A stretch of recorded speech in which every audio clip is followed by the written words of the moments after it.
Alhamdulillahi Rabbil Alamin.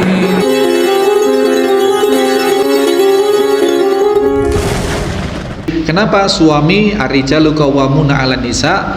Jawabannya dua. Yang pertama, memang secara fitrahnya laki-laki diberi kelebihan banyak hal dari wanita, dan secara fitrahnya juga laki-laki itu adalah pemberi nafkah bagi keluarga.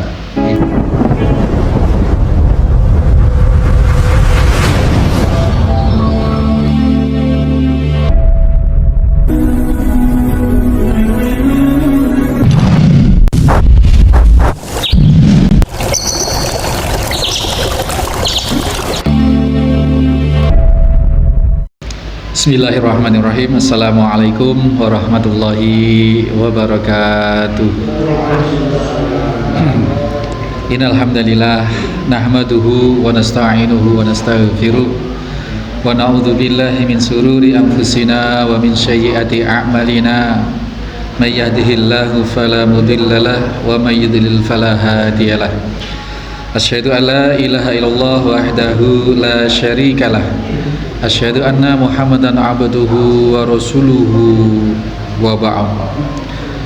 Hadirin hadirat, bapak-bapak, ibu-ibu, adik-adik, anak-anakku semua, jamaah Masjid Al-Muslimun Curah Ceru Panji Situbondo, serta segenap mustami dimanapun saat ini berada, rahimani wa rahimakumullah.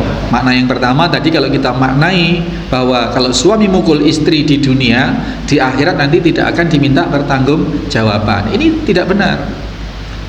Bahkan setiap hembusan nafas manusia, makhluk semua ini dimintai pertanggung jawaban. Gitu.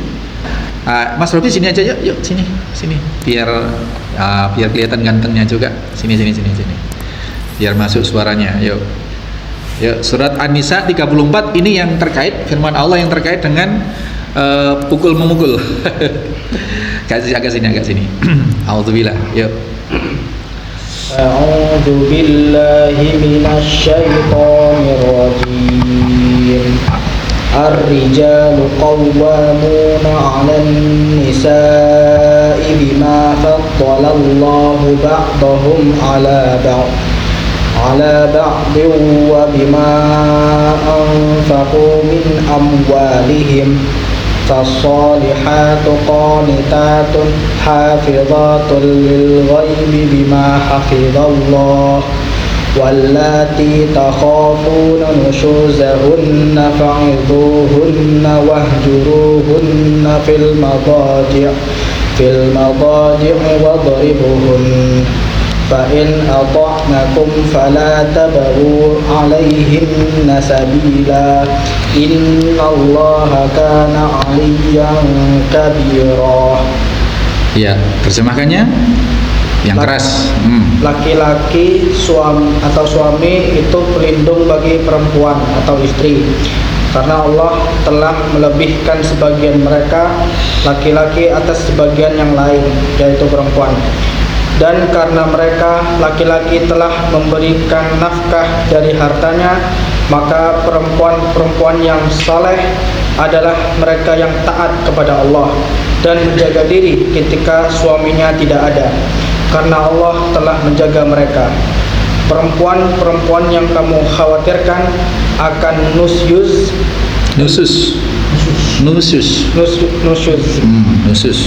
hendaklah kamu beri nasihat kepada mereka. Tinggalkanlah mereka di tempat tidur atau pisah ranjang, dan kalau perlu pukullah mereka. Tetapi jika mereka menaatimu, maka janganlah kamu mencari-cari alasan untuk menyusahkannya. Sungguh Allah Maha Tinggi, Maha Besar. Alhamdulillah, sadaqallahul adzim. Ya wis, Mas Robi. Jadi An-Nisa 34, ar-rijalu qawwamuna 'alan nisa. Laki-laki itu fitrahnya adalah pelindung, pemimpin, imam bagi perempuan. Ini kontrak awal, kontrak dasar hubungan persuami istrian, Bapak Ibu sekalian. Jadi di rumah tangga kita yang benar adalah ya suami itu jadi panutan gitu. harus jadi panutan. Kalau ada suami justru tidak menjadi panutan, yang kemudian yang ambil peran jadi panutan itu istri, harus dicek ada yang salah apa tidak. Pasti ada yang salah gitu. Nah, fitrahnya adalah ar-rijalu qawwamuna 'alan nisa.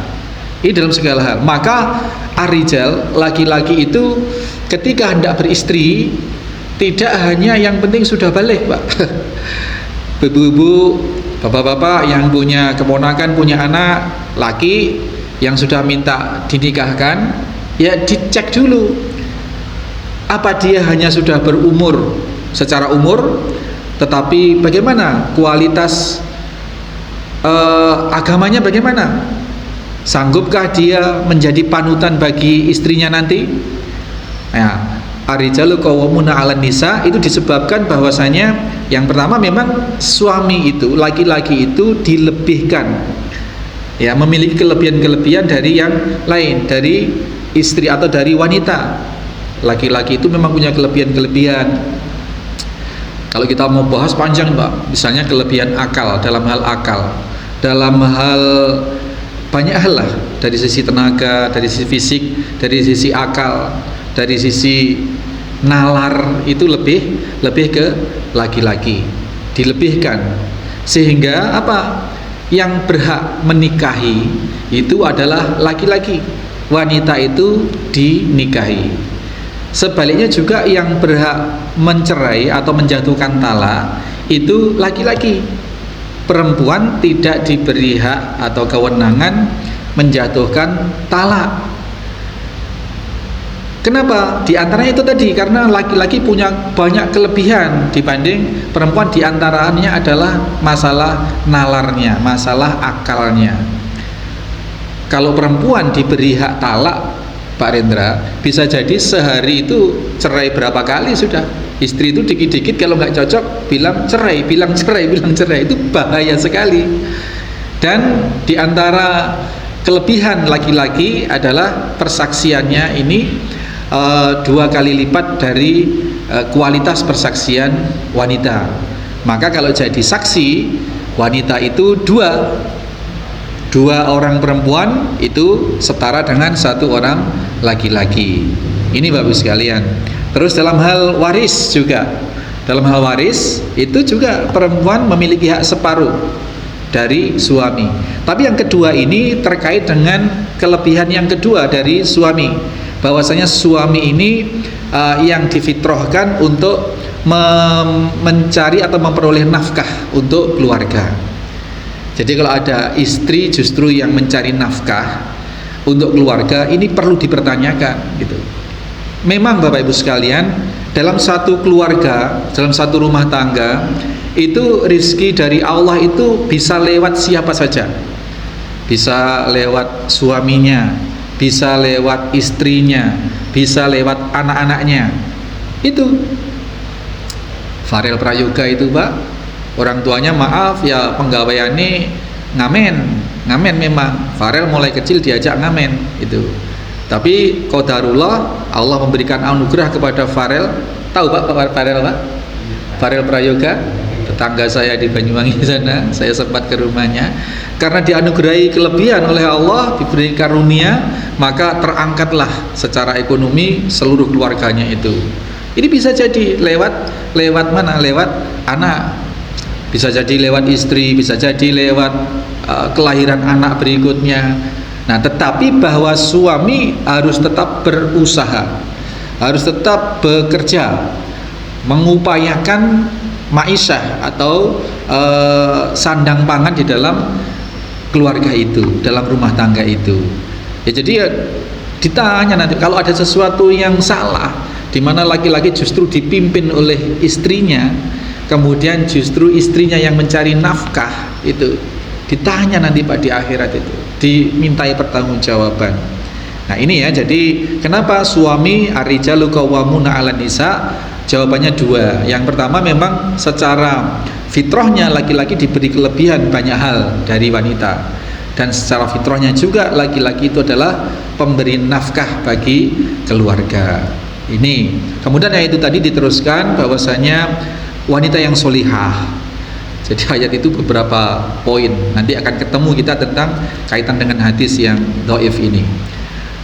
Solihah, wanita yang solihah ini adalah wanita yang bisa menjaga diri kalau ditinggal suaminya pergi. Ini yang suaminya pergi, ada Bu Ila. Halo, nggak masuk Bu Ila. Kalau suaminya pergi atau sedang tidak di rumah, ini betul-betul dia menjaga, betul-betul menjaga diri.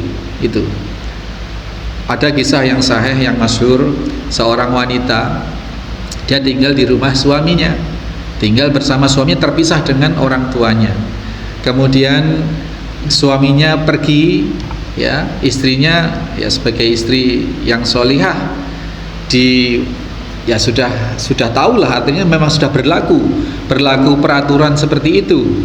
Dipesan kalau pergi otomatis dia tidak menerima tamu lagi-lagi, dia tidak keluar rumah, tidak meninggalkan rumah dalam waktu tertentu, begitu.